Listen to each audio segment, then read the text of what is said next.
Hi, everyone. This is Doug Cha, Executive Director at the Conference Board's Governance Center. Welcome to today's edition of Governance Watch. This is a webcast series that's hosted in collaboration with Cleary Gottlieb Steen and Hamilton law firm.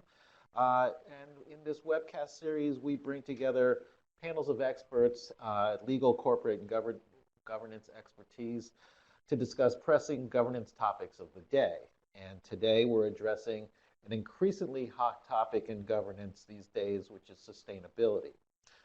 So you've all seen Larry Fink's letter, including his latest 2018 letter, which indicates that investors are increasingly calling on their companies to report on their environmental, social, and governance measures, both as a means of demonstrating good corporate governance and citizenship, and also a means of responsible long-term planning and risk mitigation. But we're finding that a lot of companies aren't quite sure how to go about this, and it can be unclear to management which sustainability measures are material and how to package the information for stakeholders. So the guests I have today represent the Sustainability Accounting Standards Board, commonly known as SASB, and it's an organization that was created to provide specific tools for companies who need to measure and report on their sustainability. Today we'll talk about the work of the organization, learn more about the origins, how they put together industry-specific guidelines, and hear thoughts about the future of sustainability reporting in the United States.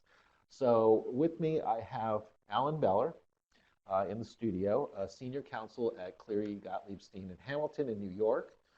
Alan is the former director of the Division of Corporation Finance at the SEC, and currently a member of the SASB Foundation Board, which oversees the funding and operations of the organization.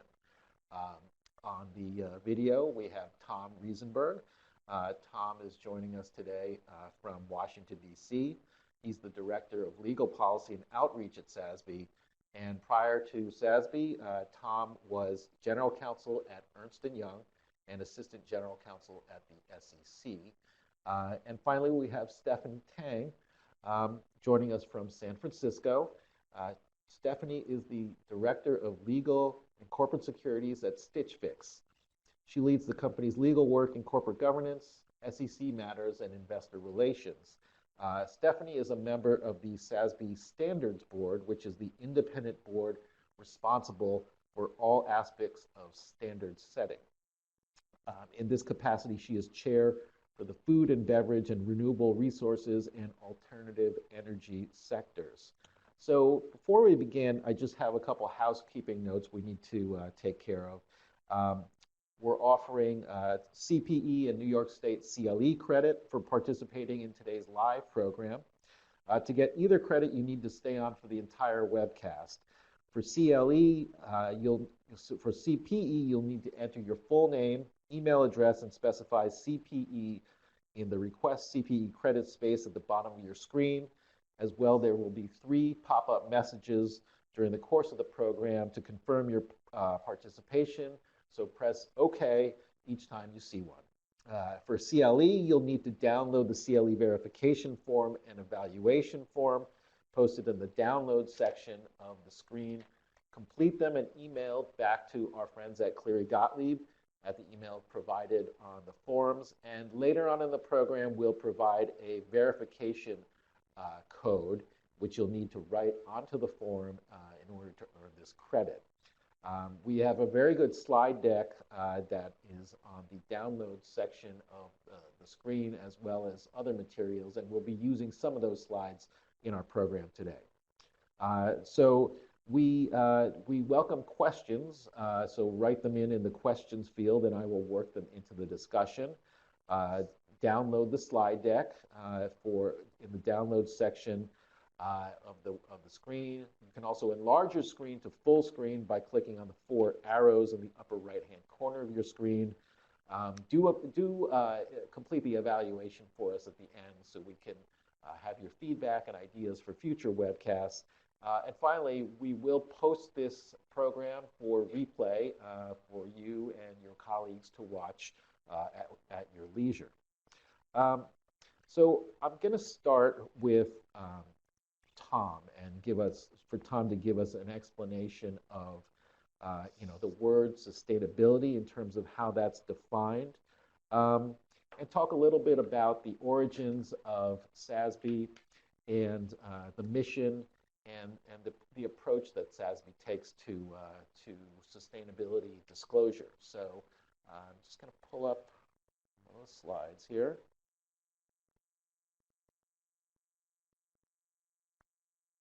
Okay, so Tom, take it away. Sure. So good morning or good afternoon, everybody. Thanks, Doug, and thanks for the audience for participating. I do want to say this is really a very exciting and interesting time for SASB and for sustainability more generally. There is a lot going on, as I imagine members of the audience appreciate. We'll get into some detail on what SASB is doing through the course of the webcast. Just as an initial matter, what is SASB? It's the Sustainability Accounting Standards Board. It was established about 5 years ago.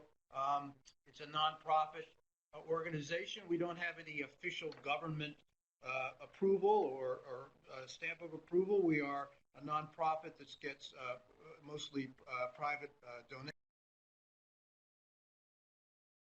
But we have a very ambitious set of agenda, and that basically is to create industry-specific sustainability accounting standards. And this, I'm looking now at the slide that you may have in front of you, although we're not going to do a lot of the slides during the course of the webcast. I thought there are a few here that would be useful. Industry-specific sustainability accounting standards that help companies disclose financially material, decision-useful ESG information in a cost-effective way. ESG, for those who are not real deeply embedded in this world, it refers to environmental, social, and governance. So it's not simply, when you mention sustainability, it is not just climate change, for instance, which is what occurs to a lot of people. It's broader than that. It's really intended to reflect the risk profile of a company, the long-term or medium-term risk profile, information that may not be reflected in the financial statements themselves, but I sometimes refer to it as pre-financial statement information that is likely to be material, and our standard is reasonably likely to be material, and we'll get into a little bit more depth on what that means and how the determination of materiality is reached. But it's information that would be useful to investors to get a sense of a company's performance over the long term, useful to businesses so that they can better disclose their risks and their opportunities in the sustainability or the ESG world, and useful more generally as well. We think it facilitates efficient capital formation and facilitates sustainable long-term growth in the economy. The slide that you may have in front of you gives a few additional facts about SASB. The standards are developed by what's called the SASB Standards Board, and it's under the auspices of an organization called the Sasby Foundation, which Alan is a member of, and I'll show you in a moment who the other members are. The disclosures, the standards are meant for financial reports. We've recognized that some companies may not want to put the information in their 10K itself, and Alan will talk a little bit about how we view the appropriate reporting mechanisms for investors in a few minutes. It's a rigorous evidence-based market-informed approach. We've done a ton of work over 5 years. This is not something that sort of popped up overnight. It's been a long slog, and we do anticipate that the Standards Board will finally approve the standards. They're now on provisional basis. We'll approve the standards in August as codified standards. These would be standards that, of course, could be modified and reviewed and updated over time, but they would be our best approach at standard setting as things now stand. And so, again, this is a very interesting and exciting time for that reason. The slide that you have, the next slide, if you want to just take a quick look, and we won't spend a lot of time on it, refers to the Sasby Foundation Board, which is what I mentioned. It's got pretty high level, sophisticated people on it. Michael Bloomberg, who's been very active in the organization from day one, is the chairman emeritus. Bob Steele, who's the chair of Perella Weinberg Partners, a former deputy secretary of Treasury and head of Wachovia Bank, is now the chair. Mary Shapiro, former SEC chair, is the vice chair. Alan, who is on the call here with us, is on the board along with Bob Hers, who's a former chair of the FASB. Elise Walter, who's another SEC chair, and a number of other really extraordinarily capable and talented and truly involved people. The SASB board is not, as Alan might mention, is not people who don't want to dig their, get into it and really dig into it. The separate organization, and this was set up about 1.5 years ago, and that's in the next slide, or you have in front of you, is the SASB Accounting Standards Board. This is the standard setting body, and this was set up to model or to mimic the approach that the FASB has. So FASB has an independent group of individuals who actually set standards, and it has what's called the Financial Accounting Foundation, which raises money, oversees the operation, deals with administrative issues. So this is very similar organizational structure. The SASB board is therefore intended to be and is a very independent body, does not get influenced by in any way by the financial aspects of the organization. And it too has a really terrific group of individuals who are spending a ton of time in looking at the standards and trying to ensure that they meet the expectations of those of you on the phone and investors more generally, and the investing and the business world as well. The next slide just really quick gives a very quick little summary of what SASB is and why it's developed and has a really unique and significant niche in the world of sustainability. The goal here has been to develop standards that are financially material, that are decision useful, that are cost effective, that are industry specific. That's a very important thing. The standards are developed industry by industry. There are 77, it was reduced from 79, 77 separate industries, and the standards are specific to each industry. So for instance, even something as pervasive as climate change does not affect every last industry. I think it's 72 out of the 77. That's the most pervasive standard. But the reason for that is SASB has looked at this on an industry-specific basis and does not believe there's a one-size-fits-all for all matters. It's really a very important element of SASB's work. And finally, evidence-based and market-informed are the other key criteria of SASB's work. So I hope that gives you a quick overview of what SASB is and what we're doing. Okay, great. Well, let's see. I guess, maybe Alan, if you want to talk about, Tom mentioned 77 industries, industry-specific standards. So probably had a good team of people developing these things, and also a lot of input from stakeholders. So maybe you want to just explain that a little bit. Yeah, the 79, now 77 industries were initially identified early on in the organization's standard setting. So by 2012, we had a pretty good idea. We started by setting up 11 sectors, and then within the 11 sectors, there are 77 industries. The industries are grouped and were identified not using the same codes that, for example, the SEC uses to classify industries, because those are revenue-based. These are our system. It's a combination of a revenue-based and sustainability issue-based, so that they're entities that maybe derive a similar percentage of their revenues from a particular industry.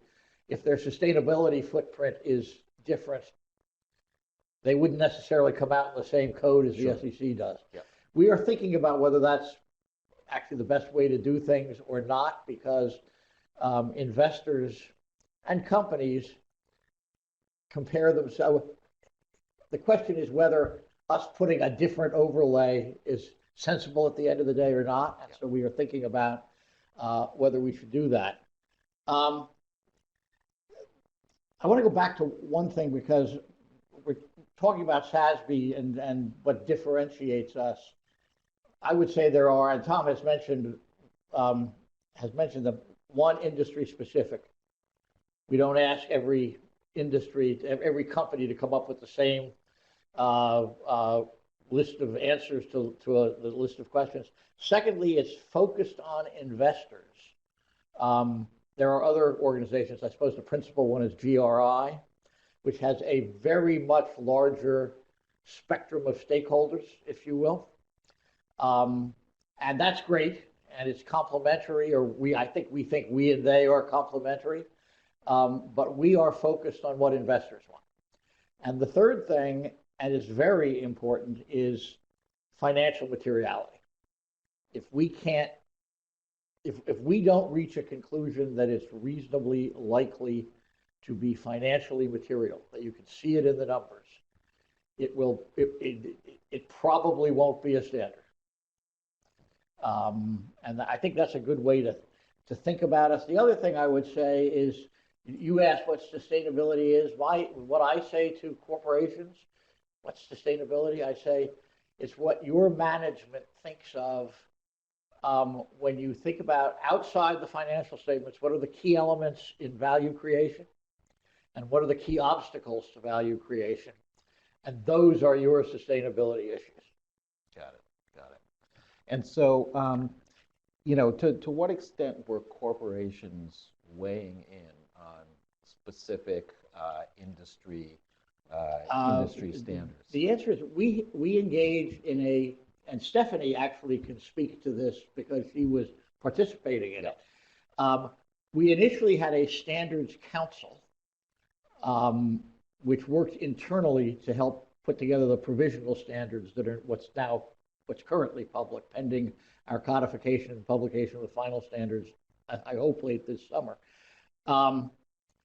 But there was a very broad process of industry consultation and investor consultation in developing those provisional standards. There's some data in the slides, but like 200 and some odd consultations with investors, 100 and some odd consultations with preparers, professional bodies, and we've gone through in getting from the provisional standards to the final standards.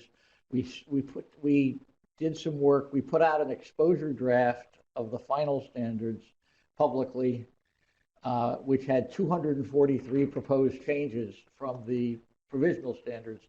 And in accounting ease, very similar to what the FASB does, we set out a basis for conclusions for each of the 243 proposed changes, so people see why we were acting the way we were. 120-day comment period. Coincidentally, there were 120 comment letters that came out during the 120-day comment period. And we are now, Stephanie's group, the standards board, is working through those comments and making further changes to the standards as a result.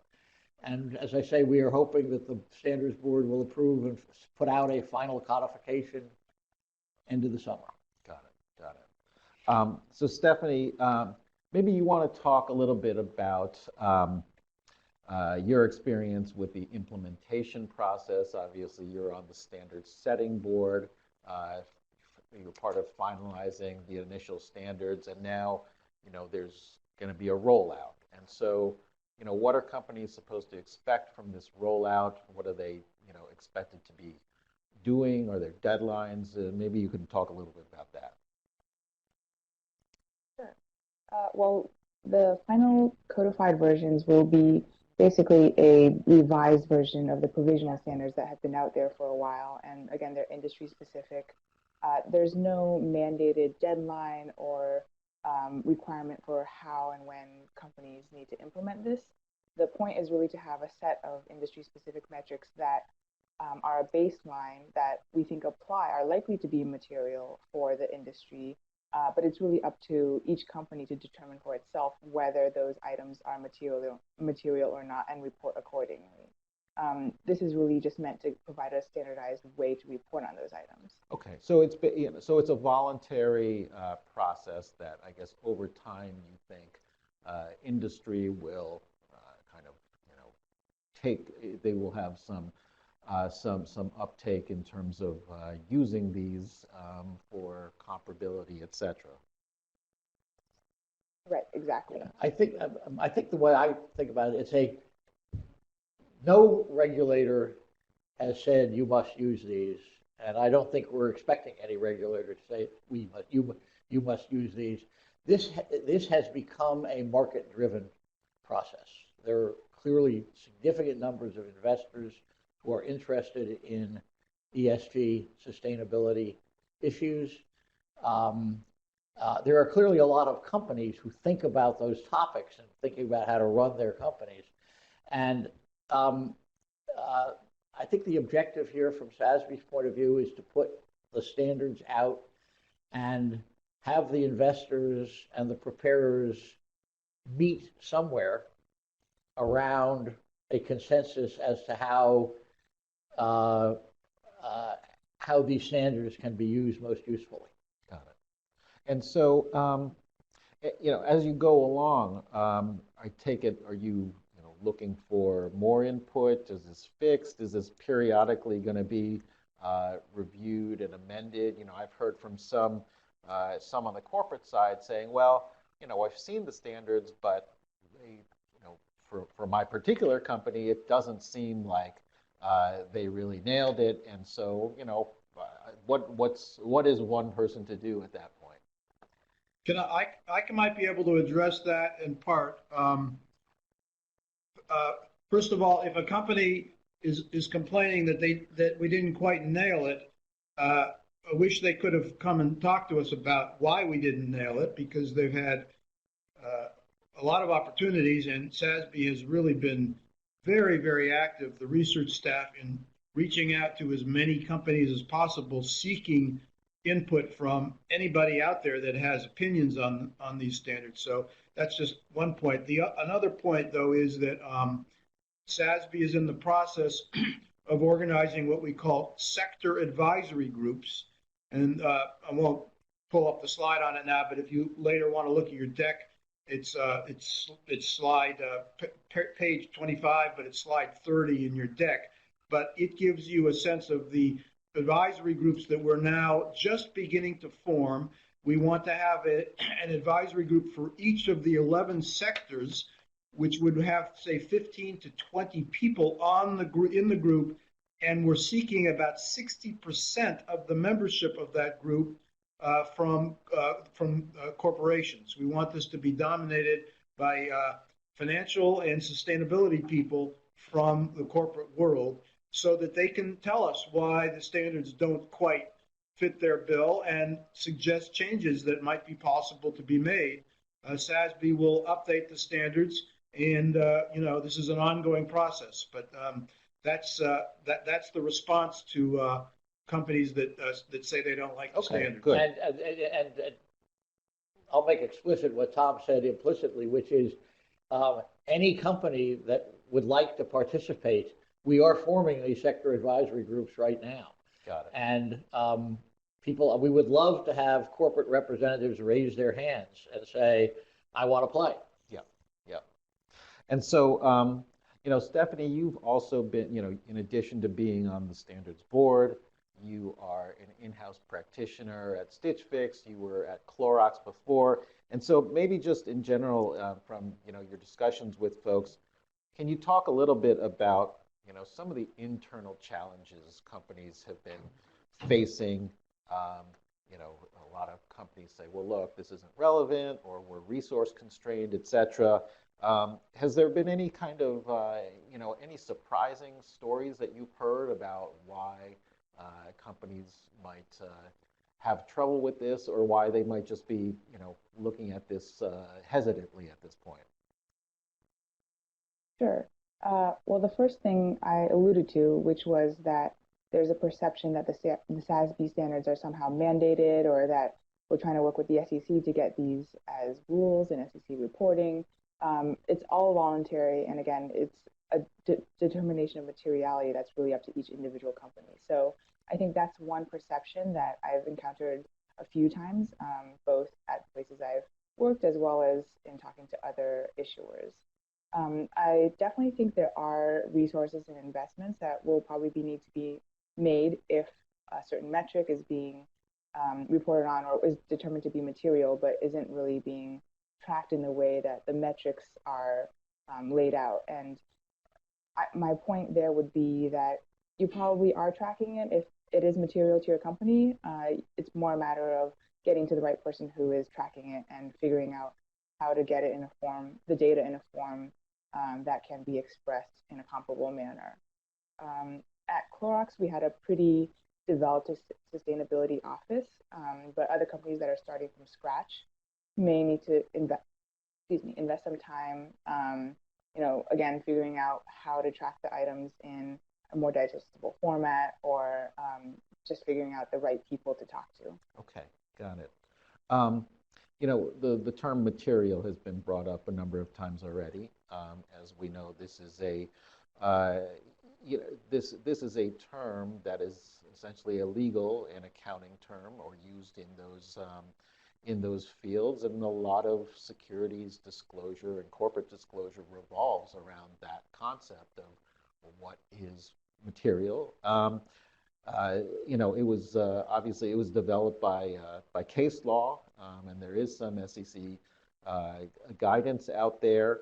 But needless to say, SASB and introducing metrics that are suggested to be material is something that is proven to be controversial among corporate lawyers and accountants. And Alan, you're probably the best authority to address that. Yeah, I mean, I understand the reaction, even though I'm not sure I agree that it's a well-founded one. The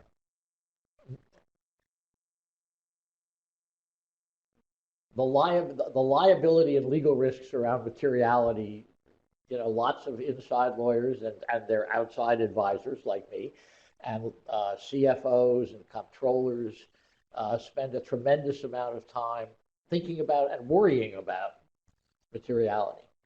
I think what is important in the universe of ESG disclosure, where corporations are asked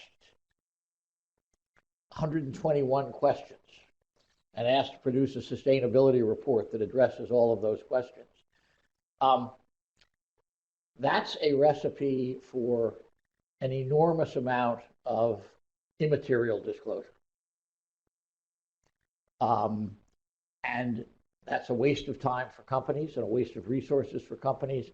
And it provides investors with a haystack that they have to go through to find what they really want. And so from the SASB's point of view, I think we think of, as a starting point, financial materiality is a limiting concept, not an expanding concept. And so if you think industry by industry, what is financially material? And financially is as important a word there as material is. That will produce a much smaller number of topics and metrics than what some companies are currently suffering with. And we were talking earlier today, I say, by financial materiality, plain English, if we can't see it, if we don't believe, and I don't want to put words in Stephanie's mouth, but if we don't believe that the topic will result or is reasonably likely to result in something you can see in future financial statements, our philosophy, at least, is that should not become a standard. Got it. You also talked about metrics, and metrics are, and Stephanie did too, metrics are tricky. And there's this, anybody who's ever worked on MD&A knows that companies want to tell their own story, and that's what MD&A is all about at the end of the day. And investors want information that's comparable across companies or at least across industries. The SASB's attempt to develop metrics is an attempt to foster comparability. And I think there will be corporate resistance to some metrics because corporation A will say, you know, we measure something in such a fashion, and for company B will say, we measure it in a different fashion. And that's something the market is going to have to work out.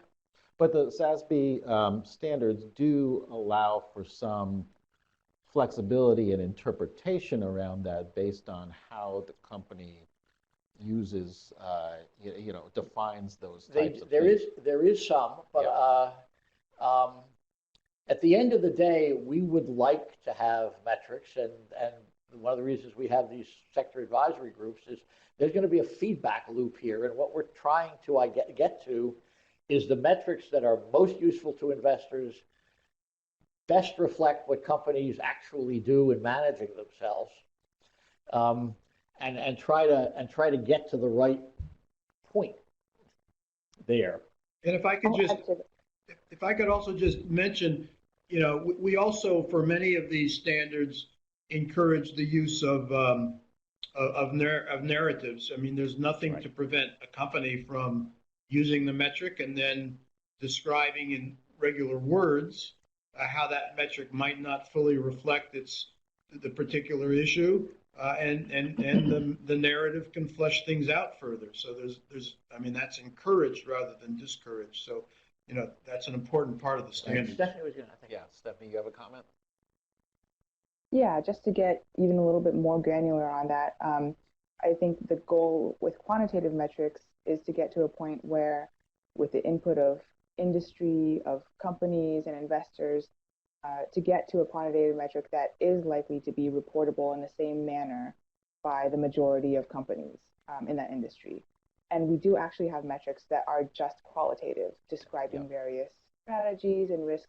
So it's a combination, recognizing that not everything can just be a straight number that's reported the same way by everyone. Well, I guess, just to press a little bit more on the materiality questions, based on what I've heard from lawyers in particular, and also controllers, they'll say that, well, part of the materiality concept is whether a reasonable investor would find this relevant when making an investment decision.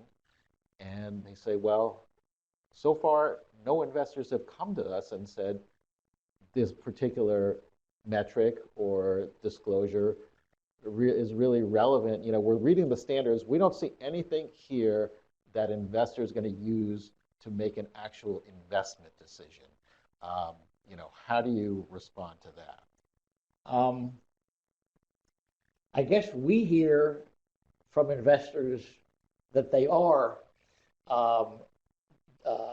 using the topics that we have identified and building them into their portfolio models. I think that, and we hear from companies. I heard as we were preparing for this, we heard this morning that there's one company that met with, in connection with its usual off-proxy season engagement with institutional investors. They met with their 10 largest investors. 9 of them raised sustainability as an issue that they wanted to know more from the company about. And it wasn't the company that brought it up. It was the investors that brought it up. So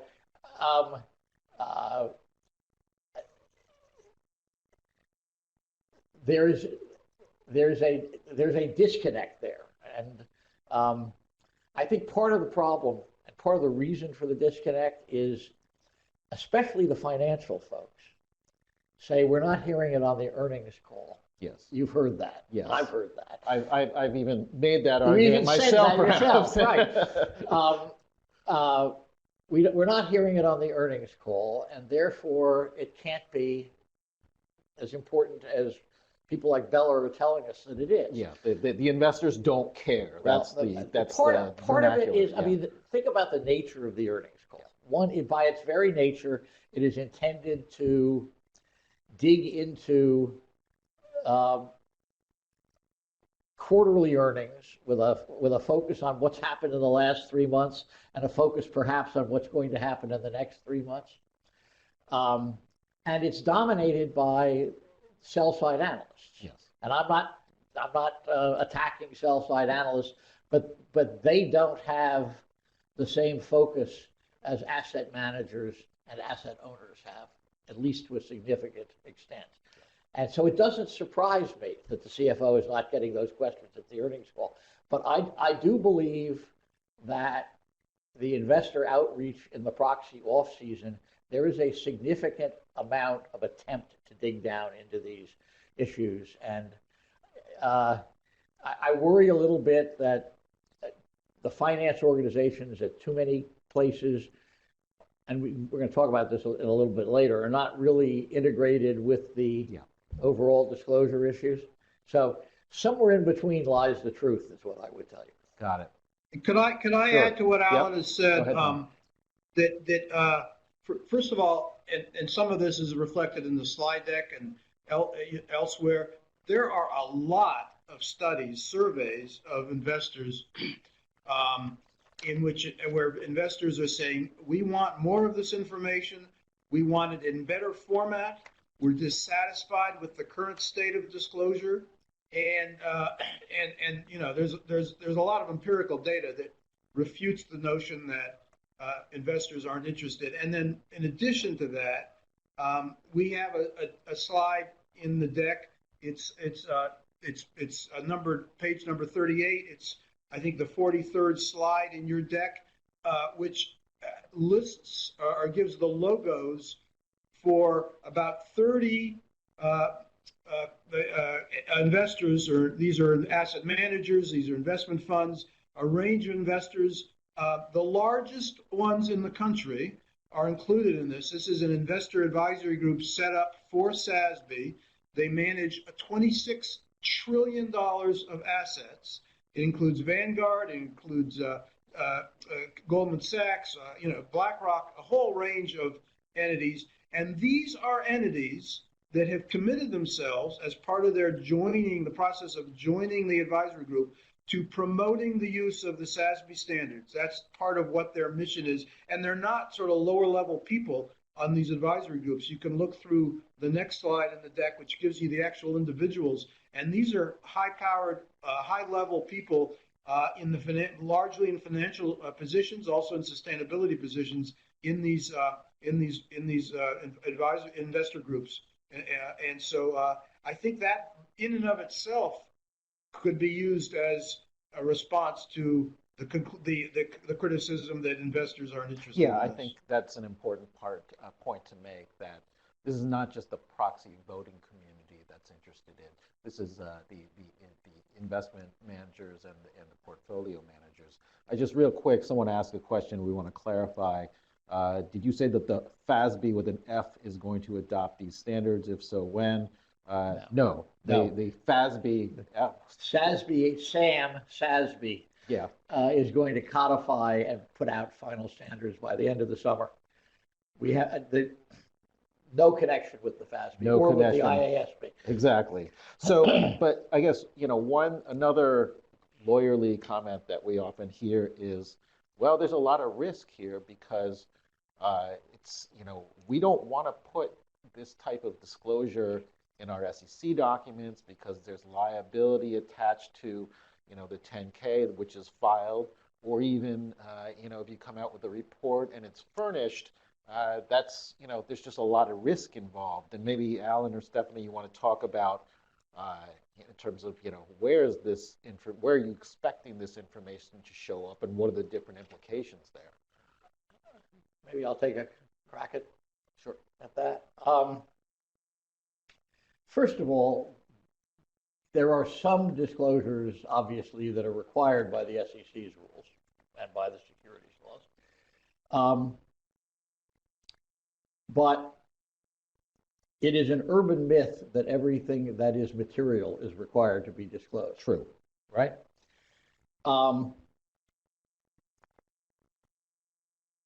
If something is, if a document would be misleading because something is not disclosed, that omission has to be made, and that omission has to be disclosed. Yeah. Line items have to be responded to. There are relatively few sustainability issues that are covered by line items. There are some. And very powerfully, MD&A requires disclosure of known trends and uncertainties, forward-looking information that is reasonably likely to happen and which is reasonably likely to be material. A lot of risk factors in 10Ks are in fact responses to that two-part test in MD&A. I think if you actually think about it, that's what happens. And so ideally, the SASB standards would lead to disclosure in SEC filings. And we have, over the years, taken that position. They would be, to the extent they're not required by the rules, it would be voluntary that they be in the SEC filings. We all know that there's an enormous amount of material that shows up in SEC filings that is in fact voluntary because investors have demanded it over the years, or companies want to get a particular view of their story out, so they put it in. But we're also hearing one other point. We're also hearing what you're hearing, that pushing that for disclosure in SEC filings increases resistance at the corporate level to making SASB-related disclosures or sustainability-related disclosures. My own view is that there's not an enormous liability risk difference between putting something in a sustainability report that's on your website and putting something in your 10K. Having said that, I think it's more important to what we're hearing from investors is, yes, we'd like to see it in SEC filings. We'd like to find it in the same place. But it is more important to us to get the information than where it is. Sure. And so you've had a communications revolution in this country, globally, over the last 15, 20 years. So the companies now have an enormous variety of ways that they can communicate with their investors. SEC filings, websites, chairman's letters, investor conferences, investor days, and to some extent, this is also going to be a market-driven issue, at least in the near term. Investors will express their druthers, companies will express their fears, and somewhere in the middle, the information will come out where investors can find it. As companies become more comfortable with sustainability disclosure, as it becomes a more mature enterprise, I really both hope and believe that you will find more and more of it in SEC filings. But that's not a battle. That's not the critical battleground today, it seems to me. Yeah, absolutely. Okay, no, that's helpful. Let's see. I guess before we continue, I just want to let the CLE crowd know out there that the verification code, which you need to write down on the verification form, is 11491. 11491. Let's see. So, Stephanie and Tom, maybe you can help people out with this.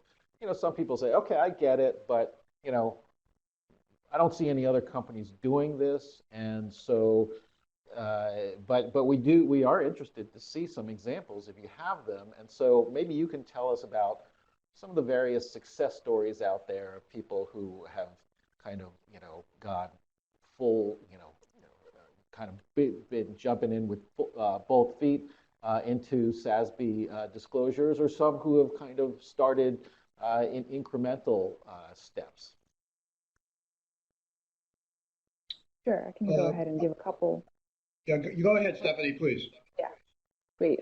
So I know JetBlue has issued a report reporting on SASB metrics, as well as a couple other companies host hotels. And I've also heard more anecdotally that people are starting to do kind of a SASB comparison, like a SASB key on their sustainability reporting. Tom, you may have more specifics on those. Well, I was just going to say, it's important to remember here that we don't yet have final standards. So companies that, are using the standards are really using a set of provisional standards. It really, shouldn't be a huge expectation that companies without yet final standards would be using them. But nonetheless, as Stephanie has noted, companies are using them, even though they're still in their provisional state. JetBlue is the example of I think, the most complete use of the standards. They've issued what they call a standalone SASB report. So it's an entirely separate report that uses all the relevant metrics for JetBlue and issued it as a separate report. It's not an SEC filed report, it's a sustainability report. There are other issuers that have actually included, to some extent, the standards in their SEC filing. Host Hotels did it. Kilroy Realty has done it. NRG Energy has recently, I believe it's in their SEC filing, and maybe a standalone report. Nike just last week, of course, a large company, has used the SASB standards in its report. So we are now seeing a substantial uptick in the use of the standards. And again, this is even without having final standards in place. Yeah, I think it's interesting. There's a variety of uses out there. JetBlue being the one that really, plowed headfirst and tried to do a complete report. But other companies that are really just using, partial or portions of the standards. And I think some of them, they find it helpful. They say, well, we want to disclose certain information. How should it look? Well, let's look at the SASB standards for some guidance, because even though it's unofficial guidance, it might be the best thing out there. So yeah, take a look at those examples of the varying degrees of disclosure. Alan, let's turn to the role of the board of directors. We talk a lot about this on our webcast. And so, like you said, during engagements, during the off season, boards are starting to be asked a little bit more by investors. Well, what about sustainability disclosure? What about your strategy around sustainability? And I think some of the directors are saying, wow, this is kind of, getting into an area that we as directors generally, are not involved in. And so, is this an area that board members need to brush up on, or start to actually get involved with oversight of management, et cetera? I think it is an area that boards of directors have to pay attention to. It's actually quite interesting. PwC does a survey every year of a variety of things about boards of directors. And one of the questions they ask, certainly have asked every year for the last 2 or 3, is how high on your list of concerns are quote unquote social issues?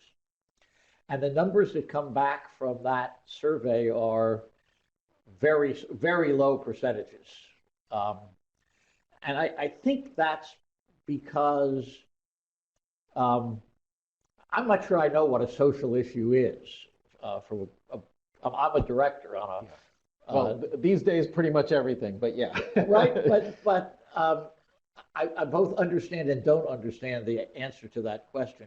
But if the question were, how much do you worry about things that are crucial to your value creation or crucial to your risks to value creation that are not in the financial statements, the answer would be 95%, I think. Yeah.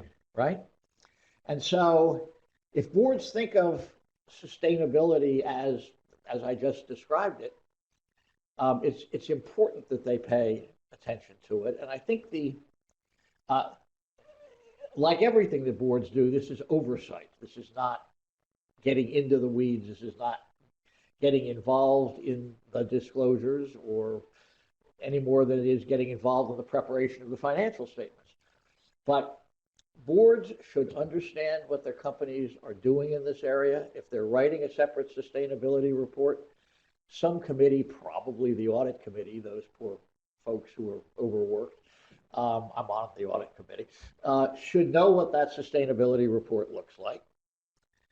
They should understand the processes that the company goes through in preparing it. They should understand what sustainability issues get disclosed where, what's in the K, what's in a standalone report. I mean, I'm assuming that the board of directors at JetBlue was part of that decision to go forward and how they decided to do it. I have no direct information about that, but that's what I would have thought. And the other thing that I think it's really important for boards to do is two other things. One, to make sure that there's a governance framework around sustainability disclosure, even if it's this standalone sustainability report, so that the senior financial folks, legal folks, sustainability folks, investor relations, all have a sense of what the company's doing and participate in the decisions as to what the company should do. Yeah. And the second thing is there should be a framework of controls to, and I'm not talking about, actually, to some extent, I am talking about the formal procedures of disclosure controls and procedures, whether or not it's in the K. Sure. Internal control, even if it's not in the K, if there are numbers that are being generated out of the financial records of the company. You want, a board of directors wants to have a reasonable level of assurance that what's being put out in this area is just as reliable and accurate and complete as its financial information. Yeah, and I think that's part of the concern that the CFOs have as well in terms of Absolutely. the processes around it, the kind of auditability, if you will. I guess, Stephanie, from your perspective, you've worked on the in-house side with boards. How have you seen, I guess, how would you recommend practitioners and board members approach this issue of taking a look at the SASB standards and starting to have discussions around that in the boardroom? I do think a lot of those discussions are already happening, especially with the larger institutional investors putting out the open letters or comments about the importance of sustainability metrics and even mentioning SASB by name. But also to build on Alan's point about social issues and how that ties into sustainability, I think some of the metrics that we've been working on at SASB have more than just that specific component of, say, organic food as a percentage of total sales or use of hormones in certain meat products. It's not just about that metrics, what that's measuring, it's more about the potential consumer impact. So a lot of these are business issues that boards are already considering. It's just that the way that it's expressed may not be completely clear upon first glance. So I think it's more about reframing the way that boards are looking at the issues that they've been discussing for years. Got it. Okay. We do have a question coming in. What examples would you cite of companies that did not handle ESG issues appropriately and suffered other than short-term loss of market value? This might be a subject for another webcast. I'm not sure if anyone can kind of list an example. I don't think any of the three of us want to identify specific companies that are on the list of people we don't think are doing as good a job as they might be. Okay. Well, maybe we can try to address that for this viewer offline. I'll make one point, which is, I think you have to be careful if you're doing standalone sustainability reporting and the board is not paying attention, and there's not a governance framework, and or it's inadequate, and there's not enough control around the statements. Sustainability reports can relatively quickly become puffery. Right? We're doing all this for the environment. We're doing all this for, and companies have had disclosure and other consequences, without naming names, that result from sustainability reports that are more about puffery than they are about factual disclosure. PR documents. Yeah, and that's a tendency that companies should resist. They automatically resist it in their 10Ks because they've got a whole framework around it to keep that from happening. But they have to do it in the other disclosure avenues as well. Got it. Okay, maybe Tom, we started with you, and I think we can end with you as well. Why don't you talk a little bit about the future of SASB and just sustainability disclosure in general? You know, you've talked a little bit about the mechanics of what comes next, but you know, in a year or 2 or 3, where do you see, where are we going to be with SASB and this field of sustainability related disclosures? Well, I obviously I can't give you don't have a crystal ball, but I think that there is, from what we've described during the course of this call, and I think it's pretty clear that there's a substantial interest in this area. It's a growing interest. I think once the standards are codified later this year, I think you will see an increasing number of companies using the standards. In the process of outreach to companies done by the IAG and done by the SASB staff, we are getting really pretty good feedback and pretty strong interest by a number of companies. So I think the prospects are really pretty good.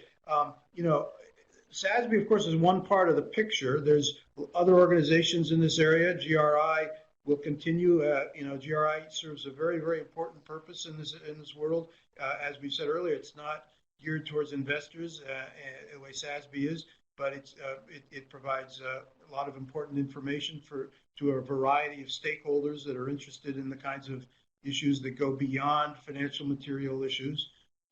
There's also the task force on climate related financial disclosure that was started by Mark Carney and has Michael Bloomberg and Mary Shapiro very much involved, and that is providing for standards relating to climate change. And the SASB standards actually very much fit into that framework, and compliance with the SASB standards will, to a large extent, enable a company to comply with the TCFD requirements. And there's a host of other kinds of things that are pushing in the same direction where SASB fits in as part of the picture. There's the UN Principles on Responsible Investing.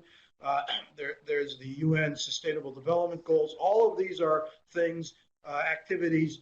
It can be confusing to companies, but I think it's important to focus on SASB as having a really very much of a unique, important role in this much broader trend towards better disclosure of sustainability matters. So it's interesting that you mentioned climate change. I mean, it sounds like, on the one hand, climate change could be the issue that really drives this. But on the other hand, what you don't want to have happen is SASB to be so associated with climate change that people say, oh yeah, those are the climate change people. We've done that, and it's like, no, this goes beyond, this is not just climate change as an issue. I want to thank Alan and Stephanie and Tom for their generous time and knowledge with our webcast today, and thank you for doing this. Before we wrap up, I just want to mention a couple other things that we have coming up. We have another webcast on June 4th, which is a discussion with a financier named Adam Epstein, who wrote a book, The Perfect Corporate Board, a handbook for mastering the unique challenges of small cap companies. So something that we don't often cover is small and mid-cap companies, so I think that'll be very interesting. And we also have Governance Watch webcasts with Cleary Gottlieb coming up on July 10th and September 10th. Again, those interested in CLE credits, please download the verification form, complete it, and email it back to Cleary Gottlieb. The email address is on the form. Be sure to write down 11491 as the code. Those interested in CPE credit, make sure that you've entered your full name and email address and specified CPE in the space provided at the bottom of your screen. Thanks everyone for joining us today. The replay will be up in a few hours, and I thank you and see you next time on another episode of Governance Watch.